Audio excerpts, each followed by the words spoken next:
Well, welcome, friends, and thanks again for joining us here today at the Davis Bradley Old Time Radio Show. We hope you're enjoying the show. As promised, we were going to change up our format a little bit this week and bring in one of the legends in our music, and we're going to talk with him about his experiences, learn a little bit more about him. Of course, I'm talking about Butch Robbins, and we're going to start our interview, and we hope you sit back and enjoy. And thanks again for joining us here today at the Davis Bradley Old Time Radio Show. Well, good morning, Butch. Thank you so much for joining us here today at the Davis Bradley Old Time Radio Show. It's been a pleasure for me to get to meet you. This is our first meeting. So I'll start off some questions here. Could you share some details of your background, how you got your start, your influences, and some career milestones? Okay. Background was I'm originally from Russell County in Southwest Virginia, and my father in 1953 got a job with the TVA when that was just starting up. They started up their projects, and he went to a couple of the power plants, as they were getting them up and getting them online, but as soon as they would come online, he'd go to the next one. So we were originally in Bridgeport, Alabama, then Keville, Kentucky, out near Paducah, and then Rogersville, Tennessee. And when the John Sevier steam plant there got online, he stayed there for a couple of 3 years. I think we left there and went to Asheville, North Carolina in '58. Stayed there for about 5 years, and during that time, toward the end of that time, a banjo landed in my hands, and I started trying to play it, and it was something that came relatively easy to me for some reason. My dad bought my first banjo at Hubert Swicegood's barbershop on a Saturday morning, paid $2 for it. Sewed the head up with fishing line, figured out a guy named Roy Alexander helped us get the set of strings on it, the first set of strings on it, and then we found a fellow named Homer Israel who could teach me a right-hand roll. And after that, I just started playing, entering contests, this, that, and the other. I got up till I graduated high school, and then I had met all the bluegrass folks out here at Carlton Haney's first festivals, and I knew Carlton. I had met him I'd gone up to the Reno and Smiley TV show in Roanoke, and met Carlton there one morning, and he invited my father and I out to his house. And we went out there after the TV thing was over and met him. And through him, I got to meet, I met Bill Monroe at the opening of the Melrose Shopping Center up here. The first band I ever saw Monroe with was, I think it was Jackie Phelps on the guitar, Bessie Lee Malden playing the bass, Benny Williams playing the fiddle, and he had a banjo player, and I just thought of it, Roberts was his last name. But he played for a guy named Chief Powhatan down in the Richmond area, and he was just doing a fill-in in that job for Bill.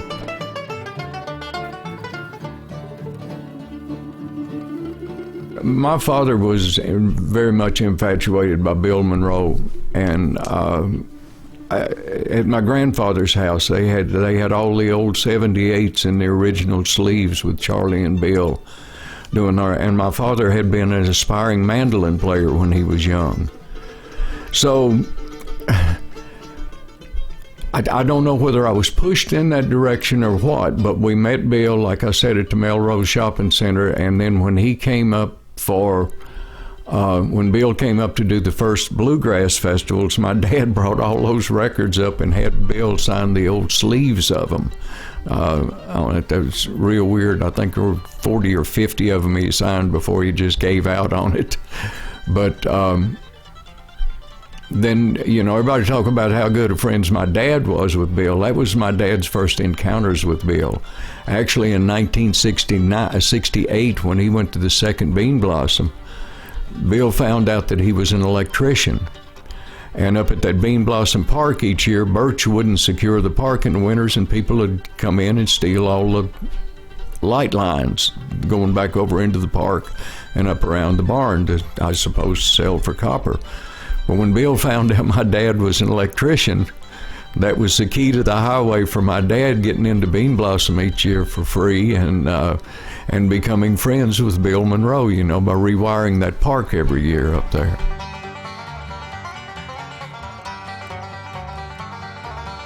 And so your dad was also a fan of Bill Monroe, and you had mentioned Bill and Charlie Monroe, and of course we play some of their music here on the radio show, and we're big fans of their music as well. Can you talk a little bit about the time and the transition between Bill playing in a duo with his brother and maybe the invention of bluegrass? I know that's a big jump, but how did he go from playing in the duo with his brother to being the father of bluegrass music? Okay, well, I'll finish up with the other question first. In my book that I wrote, What I Know About What I Know, I called myself the Forrest Gump of bluegrass. Because the time those first festivals rolled around, you know, most of those old guys were calling me by my first name. I was 16 years old. I'd hear somebody, "Hey, Butch," and turn around, it'd be Carter Stanley around the corner there asking me to do something for him or something like that, you know. So I sort of grew up amongst all of that, and we'll get into that later on. All right, the early years of Bill that you were talking about, the Bill and Charlie stuff, Bill was a virtuoso mandolin player. And I'll just go ahead and tell you what I know here, or what I think I know. Bill's father had a fellow named Hubert Stringfield working for him, and he was a classical mandolin player. The technique that Bill played with his right hand was a classical mandolin technique. It played exclusively from the wrist. There was no forearm motion to the thing. It was all a wrist. The tremolo, that blazing tremolo he had, and the beauty of it and everything, that had some professional or classical training there somewhere, because that wasn't the way people played a strummed instrument back in those days. But anyhow, he developed this style. They went on to become a popular duet, but there was somewhat a musical conflict between them. Out on the lonely hillside, a cabin low and small, live the sweetest rose of color, my Rosalie McFall.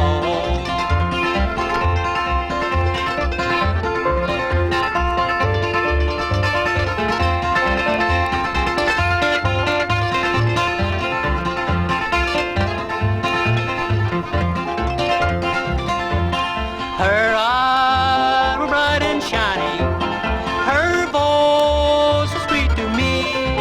I knew that I would always love her, I thought that she loved me.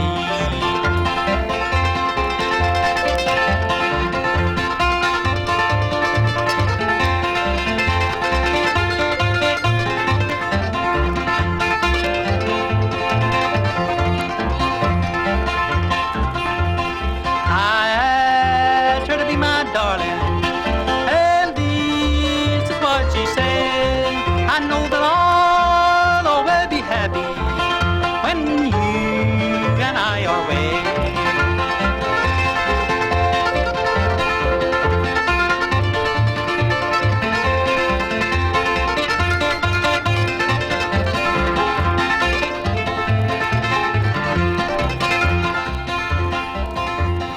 But God up in heaven, for her one day did call. I lost my bride, oh how I love her, my Rosalie McFall.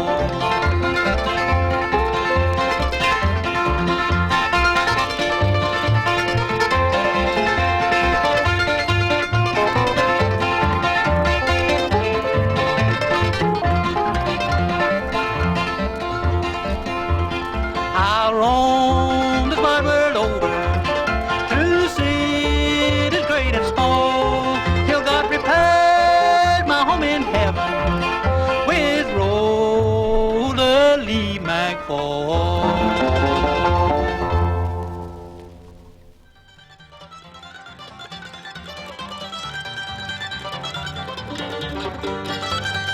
And they finally separated, I think, in 38.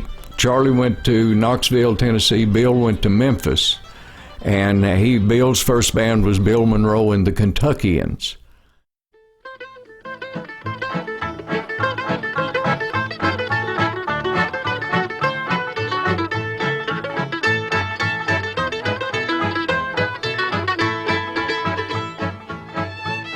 And from there, he wound up doing an audition for George D. Hay for the Grand Ole Opry, and after his first performance and the reaction to that, he was told that if you ever leave the Grand Ole Opry, it will be of your own accord.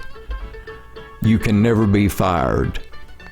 And that gets into some stuff. Now, you're asking about the music coming along. He started a band. It was just a string band, was basically what it was. Cleo Davis, you know, the first of the Bluegrass Boys, I think Bill actually had hired him thinking that he was going to go back into the duet format that he had with Charlie out there. But they were, somehow or another, he was supposed to be playing some show in Atlanta or auditioning for that. The trip he made in that direction, he stopped off in Nashville and auditioned for the Opry and wound up not going to Atlanta or something. I don't know, read a Tom Ewing book or something. I'm sure he's more specific with details on that. Excuse me for interrupting, but at that time when he joined the Opry, did he join as Bill Monroe and the Bluegrass Boys? I think he was Bill Monroe and the Bluegrass Boys. I think the name change occurred right along about that time too. And he wrote that for 4 years. And then all of a sudden, synergy started happening. You know, where you know Buckminster Fuller's term of synergy? 2 and 2 equals 5.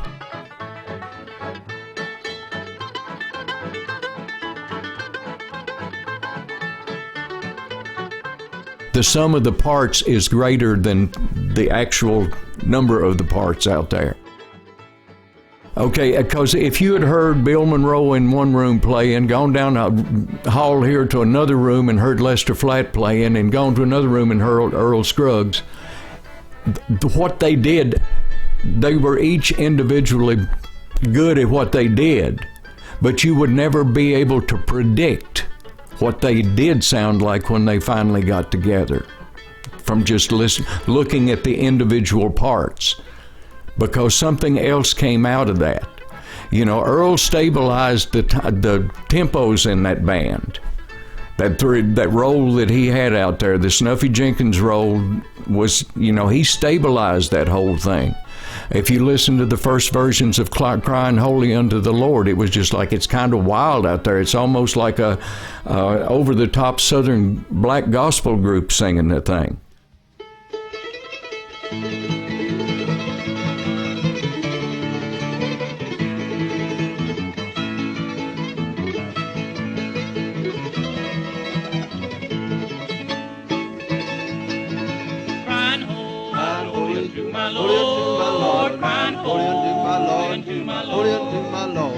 If I could, I surely would stand on the rock, Lord, Lord, where Moses stood.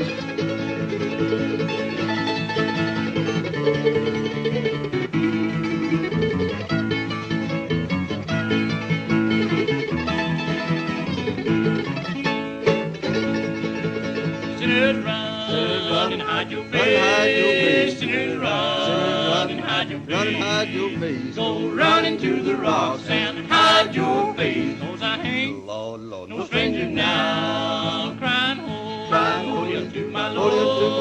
Crying holy unto my Lord. Oh, if I could, I surely would stand on the rock, Lord, Lord, where Moses stood.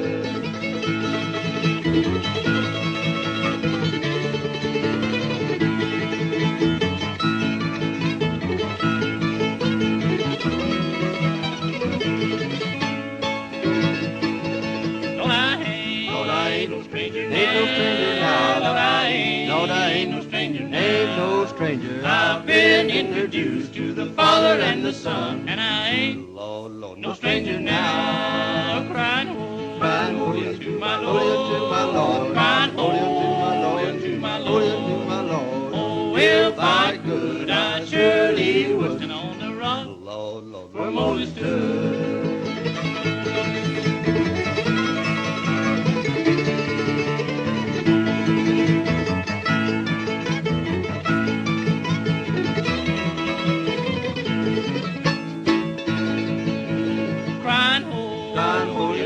my Lord, crying, holy unto my Lord, holy unto my Lord. Oh, if I could, I surely would stand on the rock. Praise God, where Moses stood.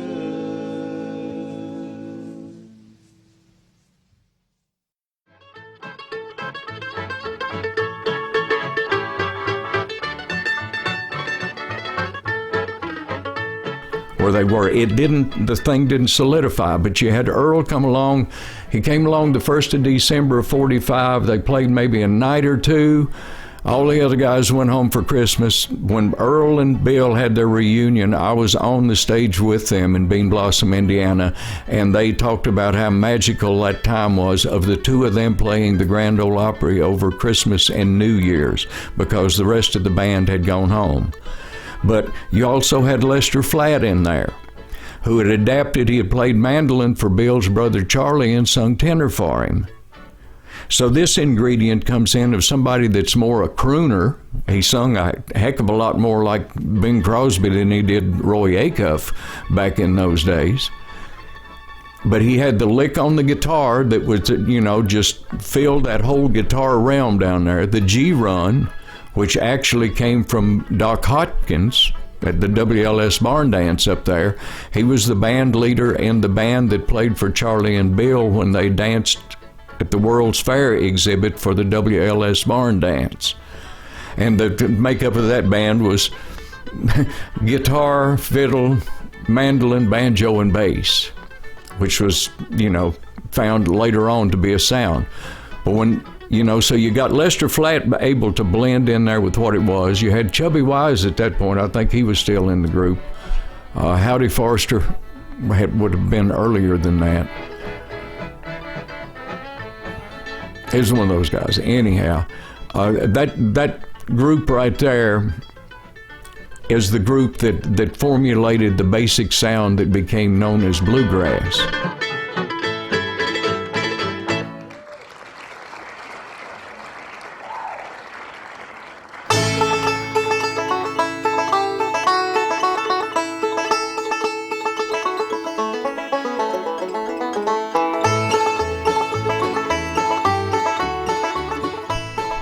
Thank you so much for joining us here today at the Davis Bradley Old Time Radio Show for part 1 of our interview with the legendary Butch Robbins. We hope you enjoyed it, and we're going to be running part 2 here in weeks to follow.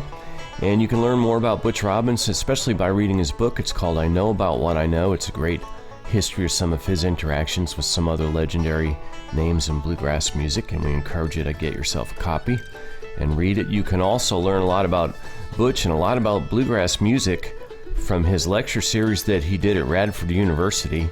And the video series is called Bluegrass Music, Its Origin and Development as a Unique and Creative Art Form. And nobody knows more about this than Butch Robbins. We were fascinated to sit down with him and just couldn't believe all the insight he had about the music and things he shared with us. And it's kept us talking for months, if not longer. So we encourage you to tune into part 2 of the interview and also check out Butch's book and the video series at Radford University. And we want to thank you again for joining us here for part of the interview. And we'll let Butch take it out today with a song he wrote called My Father's Footsteps. Don't forget that he's got a lot of solo records out there and a great body of work and some wonderful banjo picking. So thanks so much, folks, for listening and for joining us here today at the Davis Bradley Old Time Radio Show.